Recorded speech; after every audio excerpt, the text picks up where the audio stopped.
Buenas tardes, profesor y compañeros. El día de hoy vamos a hablar acerca de un tema muy interesante que es la reacción de la familia ante la enfermedad aguda, crónica y terminal.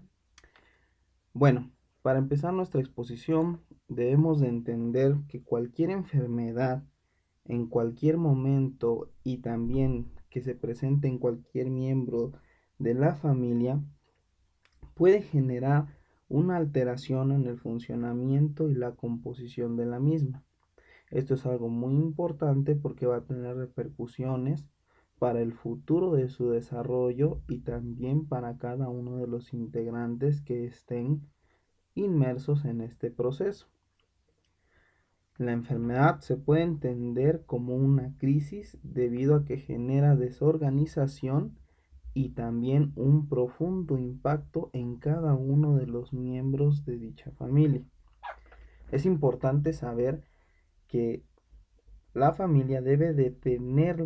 la opción de la adaptación debido a que representa una nueva situación en donde se emplean mecanismos de autorregulación con el fin de mantener su adecuado funcionamiento, de tal manera que se generan cambios dentro de las interacciones familiares que pueden generar un nuevo equilibrio o romper el equilibrio preestablecido, lo cual pone en riesgo también el bienestar e incluso el manejo del integrante de la familia que se encuentre enfermo, afectando directamente en el proceso que representa. Algo muy importante es que no existe ningún patrón específico establecido con respecto a los cambios que produce cada una de las familias. Es decir, que dicho proceso es único en cada evento que se llega a presentar.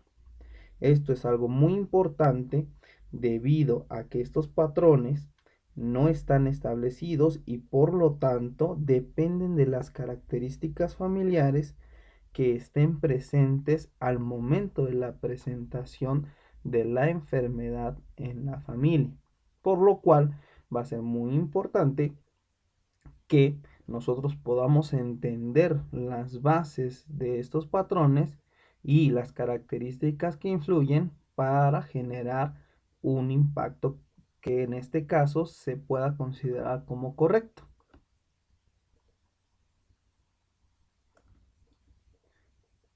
Es importante destacar que los casos más graves, por así considerarlo, pueden estar representados por aquellas enfermedades que se presenten de forma aguda y que sean o se consideren como más graves, ya que éstas generan en específico un desajuste muy grande y muy rápido, provocando cambios dentro de la familia que se llegan a presentar en breves lapsos de tiempo y que generalmente son de tipo cortos, ya sea por la rehabilitación que pueda representar el paciente o el enfermo o lamentablemente en algunos casos por la defunción del mismo, lo que ocasiona que la familia se enfrente al manejo del duelo en un periodo corto de tiempo, por lo cual llegase a generar un estruendo más importante y de mayor impacto en toda la estructura familiar. Por lo contrario, y digámoslo en comparación a la anterior, la enfermedad crónica, incluso aquella considerada como terminal, favorece que el paciente sea denominado como diferente e incluso su proceso de igual forma lleve ese término, debido a que la condición crónica puede evolucionar en un estrés crónico que no solo impacta en el funcionamiento familiar y la evolución de la propia enfermedad. Esto es algo muy importante porque, digamos, el lapso de tiempo es un poco mayor y de igual forma las respuestas se van presentando con respecto a el paciente y a su familia de diferente manera. Durante este proceso, la familia sufre al igual que el enfermo y puede derivar en grandes cambios que se pueden llegar a ser catastróficos dentro del seno familiar, por lo cual el médico debe prevenir, diagnosticar y tratar, ya sea de forma directa o indirecta, a través del equipo multidisciplinario de la salud, con la intención de prevenir dichos cambios catastróficos. En otras palabras, la enfermedad en general genera en muchas de las ocasiones una serie de desajustes en la manera de convivir y funcionar por parte de los miembros que integran a una familia, lo que conlleva a presentarse respuestas diferentes y únicas, ya sean funcionales o disfuncionales, pudiendo generar estrés y crisis severas. El papel del médico familiar debe de estar encaminado a mantenerse atento para apoyar al sistema en su conjunto en el procesamiento de toda esta presencia, digámoslo, de enfermedad y en todos estos eventos a los cuales se van a enfrentar cada uno de sus integrantes, favoreciendo siempre que las respuestas sean lo más favorables a la adaptación posible y de igual forma lo más funcionales para que se lleve a cabo un adecuado proceso del control y cuidado tanto para el enfermo como para la familia. Vamos a ver entonces los factores que resultan importantes dentro de este impacto familiar.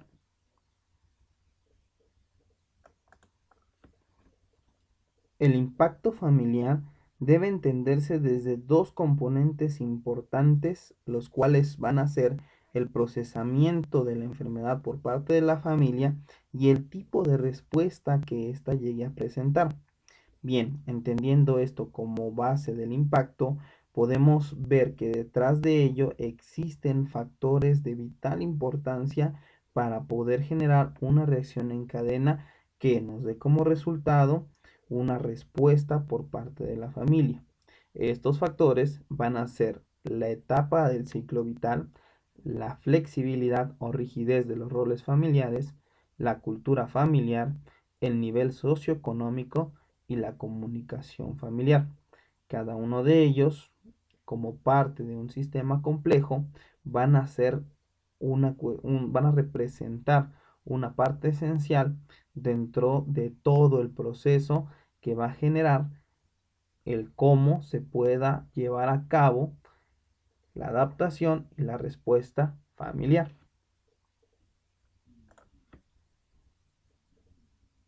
Iniciaremos entonces con el primero de los factores, que es la etapa del ciclo vital.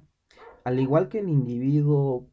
en la enfermedad es diferente en un joven que en un adulto, como por ejemplo puede ser la diabetes mellitus, no existen diversas características como por ejemplo la cognición.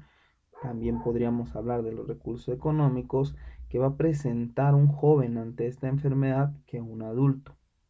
Es algo similar a lo que pasa en las familias. Dependiendo de su etapa en el ciclo vital, van a poder presentar diferentes respuestas ante una misma enfermedad. Es decir, que dependiendo de la etapa en la cual se encuentre la familia, puede generar diversas consecuencias y de igual forma también diversas formas de adaptarse. Es decir, por ejemplo, en el ciclo vital familiar de Gaiman, dentro de la fase del matrimonio, podría presentarse alguna enfermedad que afronte a los únicos integrantes. Una cuestión diferente podría ser en la fase de expansión y esta, digamos, lo que la enfermedad se presente en un hijo, pues también de igual forma a los primeros integrantes cónyuges podría impactar de diversa forma. Lo que es en conclusión que nosotros como médicos familiares debemos de entender ese proceso y saber identificar la etapa del ciclo vital familiar para que nuestras acciones vayan encaminadas a poder resolver, si es posible, o apoyar a que la etapa se lleve de la mejor forma posible con respecto al poder apoyar al paciente en la enfermedad que esté ocurriendo en ese momento.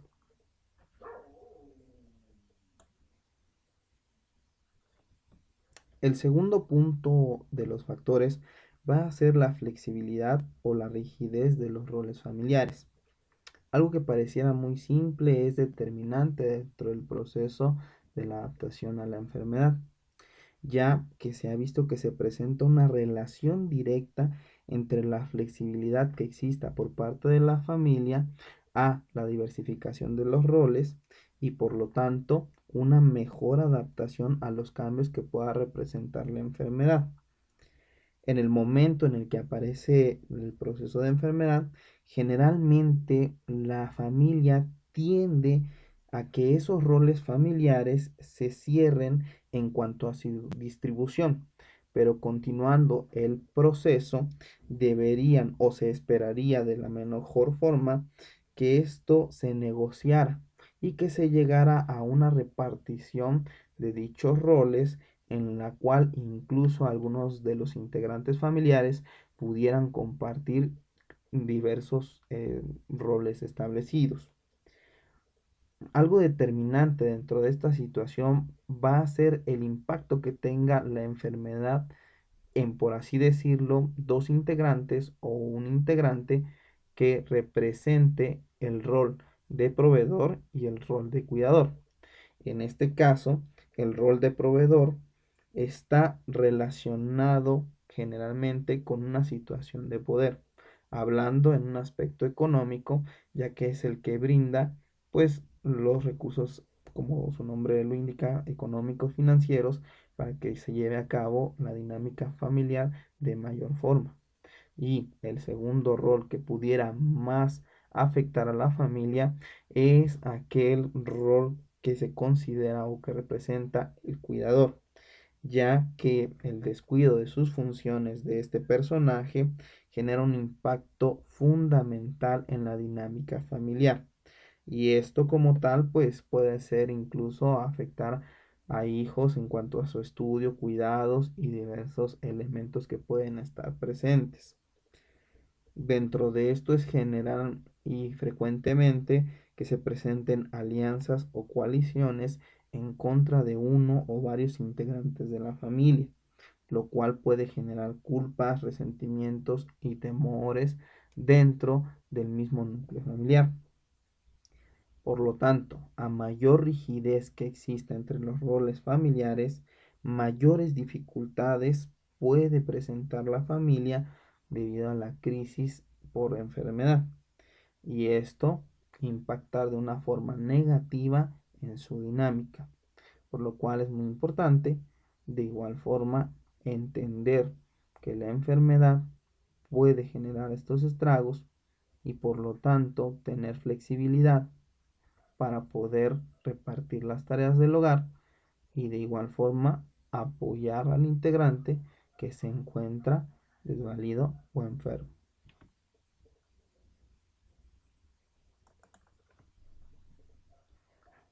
El siguiente factor importante es la cultura familiar.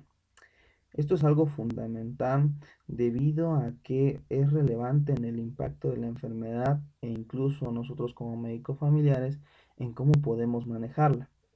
La cultura familiar representa un conjunto de valores, costumbres y creencias que comparten los miembros de una familia y por lo tanto intervienen directamente en la evolución y desenlace del proceso de la enfermedad. ¿Cómo nosotros interactuamos en esta situación? Bueno, nosotros al conocer la cultura de la familia debemos intentar comprender cuál es la interpretación que en conjunto se le hace al proceso de la enfermedad. Si logramos considerar esta situación, nos permite gozar de la confianza de la familia. Sin embargo, si erramos dentro del proceso, no podríamos considerar incluso, de acuerdo a sus costumbres y creencias, cuál es la forma en la que ellos pretenden abordar dicho proceso. En algunos casos muy importantes, como las enfermedades terminales, podemos nosotros entender y valorar el riesgo-beneficio que existe en cuanto a procedimientos que se le puedan practicar al paciente y que es algo que en muchas ocasiones en salas de urgencia se debe de tener en cuenta para poder decidir con respecto al estado de salud de un paciente. Por lo tanto, de este punto es fundamental que nosotros podamos entender y de igual forma comprenderlo con respecto a los deseos de los familiares.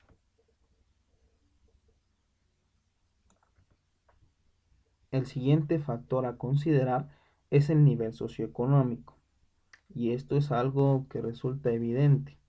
es decir, la enfermedad será diferente en una familia con escasos recursos económicos a una familia un poco más estable, debido a que en la familia con menos recursos va a ser más evidente y mayor la desorganización que puedan llegar a presentar en diversos ámbitos de su funcionalidad. Lamentablemente, los recursos económicos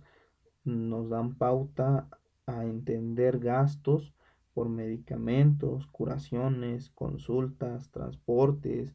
en algunos casos también alimentación especial, acondicionamiento físico, requerimiento de algún espacio para poder manejar al paciente. En el caso específico de que el enfermo sea o desempeñe el rol de proveedor dentro de la familia, será, como se ha mencionado antes, necesario reorganizar los roles para poder ayudar al familiar que se encuentre imposibilitado de trabajar y por lo tanto de proveer dichos recursos económicos. Esto dejando atrás el rol que desempeñe en ese momento el integrante o la integrante que pueda apoyar en el ámbito del trabajo. Por ejemplo, algún hijo que pueda tomar ese rol y que lamentablemente tenga que dejar su rol de estudiante, por lo tanto sus expectativas, sueños y algunas condiciones que puedan impactar de manera individual y a la vez de forma colectiva en su familia para poder suplir y cubrir las necesidades que en este caso requiera el paciente enfermo. Va muy relacionado con lo que se comentaba acerca de los roles, debido a que entre mayor sea la cohesión y de igual forma la organización que se tenga de la flexibilidad de esos roles, pudieran apoyarse durante lapsos de tiempo para cubrir eficazmente esa necesidad que se llegase a presentar. Es algo muy importante, donde también nosotros como médicos familiares debemos considerar para poder brindar nuestro granito de arena y poder apoyar a que no se magnifique diversos efectos económicos negativos. Por ejemplo, en el caso de algunos medicamentos que se pudieran considerar o conseguir de forma genérica para hacer un gasto menor a la familia, o de los procedimientos incluso que pudiera requerir el paciente. Es decir, siempre anteponer los valores que se han fundamentado dentro de la carrera de la medicina, nuestros valores como seres humanos y también nuestra comprensión y empatía para con la familia del paciente.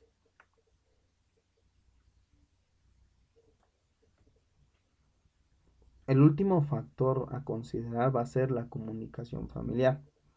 Es algo que a simple vista parecería sencillo, pero tiene su grado de dificultad. Es decir, que la comunicación debe ser siempre recíproca, debe ser tratando de considerar las condiciones del paciente y de igual forma dando prioridad a la verdad y a la certeza de la información. Se describe que en la cultura latinoamericana existe una conspiración del silencio o también llamado pacto del silencio. Esto representa una supuesta protección que algunos familiares, amigos e incluso personal médico trata de brindar al paciente enfermo en calidad terminal, que se sabe o se conoce de acuerdo a la epidemiología y también a la mortalidad del padecimiento que pueda generar el deceso en el paciente, ocultándole la verdad y la información con el fin de evitar hablar del tema, preguntar, aclarar o explicar. Este complot lo único que genera en el enfermo va a ser que se hunda en una soledad e indecisión para poder enfrentar su proceso y de igual forma la oportunidad que pueda tener para poderse despedir de sus familiares. En el paciente la ansiedad y la depresión van a ser causadas por la incertidumbre que existe con respecto a su padecer y por lo tanto trae consigo más riesgos que beneficios. Esto impacta en el papel del médico, ya que el paciente pierde confianza y por lo tanto no es capaz de expresar sus deseos o incluso decisiones que pueda tomar con respecto a su enfermedad, por lo cual esa comunicación debe ser siempre correcta y verdadera. Esto tanto con el personal y los pacientes, así como con los integrantes de cada uno de, de la familia.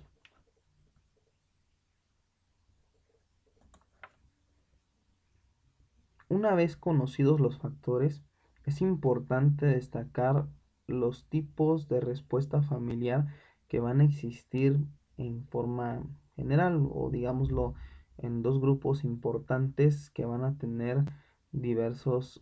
formas opuestas para poder llevar a cabo este proceso.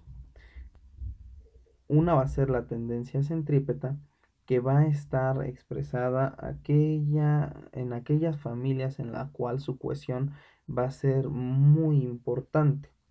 Y esto se ve representado a que todas y cada una de las actividades de los integrantes de la familia van a estar encaminadas al cuidado del paciente o del integrante enfermo, con ello orientando sus recursos afectivos y económicos al cuidado único y exclusivo de dicho integrante. Y la segunda va a ser una tendencia centrífuga. Esta se va a observar en familias en donde no existe, por decirlo de alguna forma, conductas relacionadas al cuidado de una situación de enfermedad. En esta tendencia, generalmente todo el cuidado del paciente enfermo se le hace cargo a una sola persona. En muchos de los casos se conoce que esta persona se ve representada muy frecuentemente por el sexo femenino y puede corresponder al rol de madre, esposa o incluso la hermana mayor, la cual absorbe toda la responsabilidad y los cuidados que el paciente enfermo pueda generar. Son dos respuestas, como mencionábamos, totalmente diferentes, pero que van a ser muy importantes entenderlas para que nosotros como médicos familiares podamos dar un consejo hacia la distribución de las tareas, pretendiendo que sea lo más equitativa posible y de igual forma que pueda ayudar también a la evolución favorable de la condición de enfermedad en el integrante afectado. Esto, por lo tanto, pues es importante considerarlo.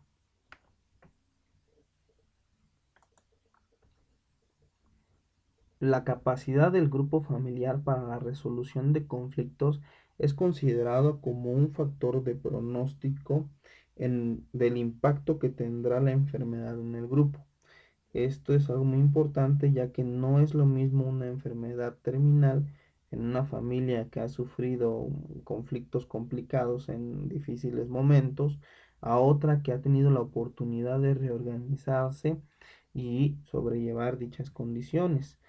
teniendo en cuenta los factores antes mencionados. Esto es importante porque nosotros podemos intervenir de una forma oportuna para ayudar a dicha capacidad. Y esto lo podemos hacer con las herramientas que nos puede brindar el equipo multidisciplinario que podemos manejar en dichas condiciones y dentro de nuestra consulta, como puede ser trabajo social, psicología, psiquiatría, terapia de familia, entre otras, por lo que es necesario saber y conocer el proceso para poder intervenir de una forma adecuada y correcta.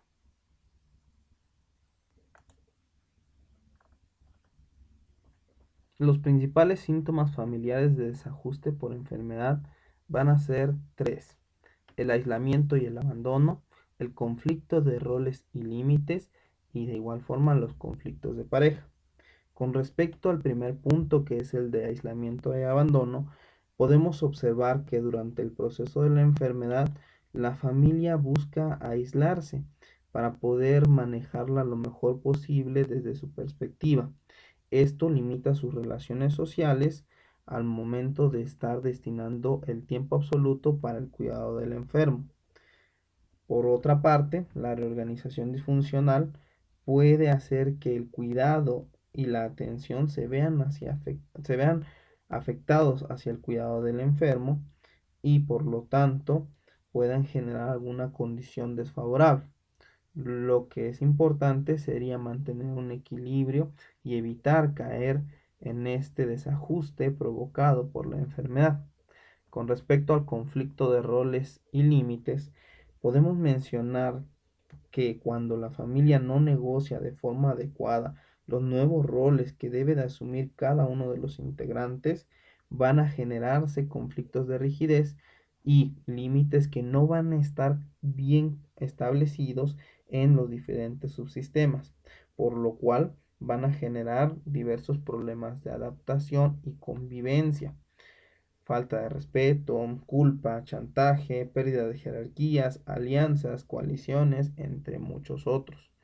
Por lo que se mencionaba anteriormente, este también se puede evitar teniendo una comunicación adecuada y de igual forma repartiendo en la medida de la forma más equitativa los roles que se puedan desempeñar. Por último, los conflictos de pareja se ven involucrados debido a que en algunas ocasiones los padres tienden a agredirse mutuamente y el resultado sea una dificultad e ineficiencia para la toma adecuada de decisiones y con esto conllevar de igual forma a acciones innecesarias para el tratamiento o el mejor bien del paciente enfermo. Esto ocurre con mucha frecuencia cuando el enfermo es uno de los hijos y que generalmente coincide con la coexistencia de conflictos interiores que una vez conjunto todo el problema llega a explotar y por lo tanto a desencadenar diversas dificultades y complicaciones que no serían las más adecuadas.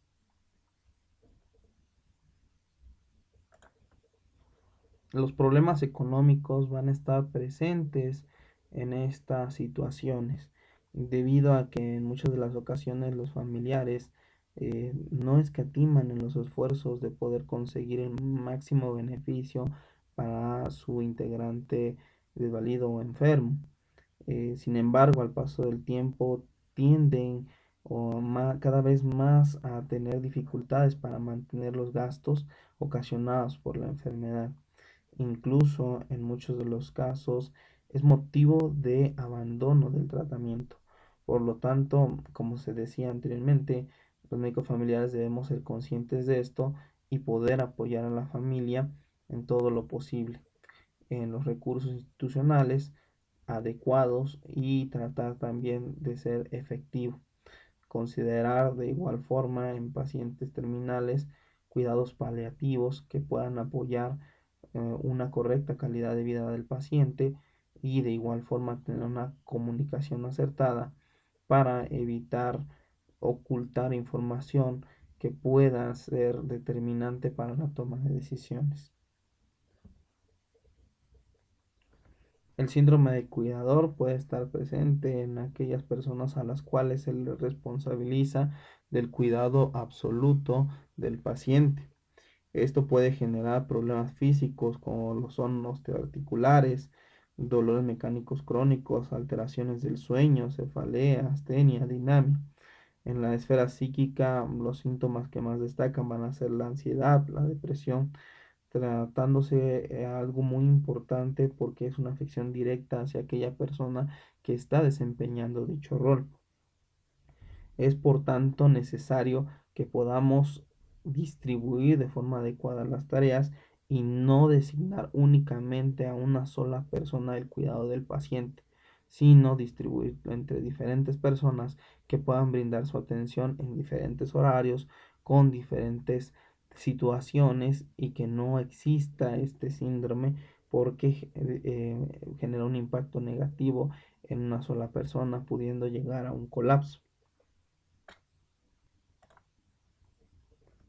La negación es otro síntoma presente muy importante que va a estar representada desde el inicio de la enfermedad y puede ser a partir del diagnóstico. Tanto la familia como el enfermo dudan que eso les haya podido suceder a ellos. Luego de no tener alguna respuesta satisfactoria, la familia puede llegar a buscar otras opciones que van desde medicina alternativa hasta prácticas comunes como pueden ser la brujería, lo que implica el retraso en el correcto manejo del paciente con el consiguiente desgaste emocional, físico y económico. La ira se ve representada en diferentes formas y hace que este proceso se vea aún más afectado. En este caso, la familia puede culpar al enfermo por lo que hizo o dejó de hacer, tornándose hostil incluso con el personal médico y favoreciendo situaciones de tipo legal, por lo que resulta a veces para nosotros una trampa el simple hecho de responder ante esta situación. Debemos de ser conscientes que es una respuesta que se puede llegar a presentar y que nosotros también como seres humanos la podemos llegar a presentar y saber que también los miedos van a estar presentes en todo el proceso. Ante el desconocimiento de la información puede ser que se vean incrementados y por lo tanto nosotros tenemos bastante importancia al manejarlos, al brindar la información correcta y tratar de disminuir esa, esa desinformación, esa presencia de inquietud que pueda generar precisamente el miedo. Por último, la ambivalencia afectiva, que bueno, va a tratar de o va a representar la presencia simultánea de sentimientos encontrados en los miembros de una familia. Por un lado puede estar aquellos en donde pretenden que el paciente se mejore y viva por más tiempo y también aquellos sentimientos que por otro lado puedan decir que ya deje de sufrir el paciente o que incluso pues termine ya digámoslo el sufrimiento o termine ya el padecer. Esto es algo muy importante porque es un síntoma que es sistemáticamente abolido por la familia, pero puede ser moralmente inaceptable. Eso es algo muy importante porque genera estrés crónico y reacciones emocionales intensas, como pueden ser ansiedad, culpa y depresión. Por lo tanto, pueden también desencadenar un duelo patológico. Bueno, pues esto es parte de la exposición. Les agradezco mucho su atención y me despido. Gracias.